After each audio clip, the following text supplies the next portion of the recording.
You're watching Ahmednagar City Channel.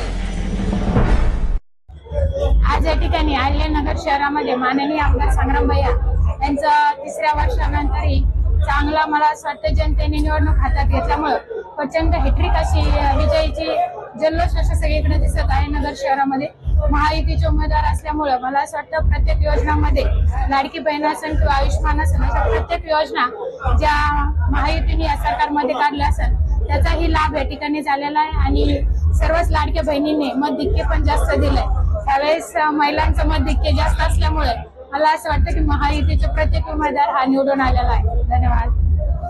नगर राऊरी पाथर्डी मतदारसंघातून माननीय आमदार शिवाजीराव पडले यांना मला असं वाटतं की महायुतीचे उमेदवार असल्यामुळे प्रचंड बहुमताने त्यांनी हॅट्रिक केली आहे।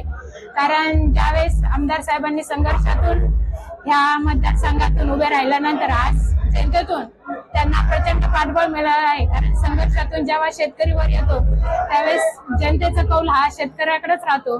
त्यामुळे माननीय आमदार शिवाजीराव पडले साहेबांना पण या ठिकाणी जनतेतून कौल मिळालेला आहे आणि महायुतीचे उमेदवार असल्यामुळे प्रत्येक क्षेत्रात जसं शिवाजीराव पडले साहेबांनी सांगितले की जय श्रीराम ह्या घोषणेतून त्यांचा प्रचंड असा विजय झालेला आहे।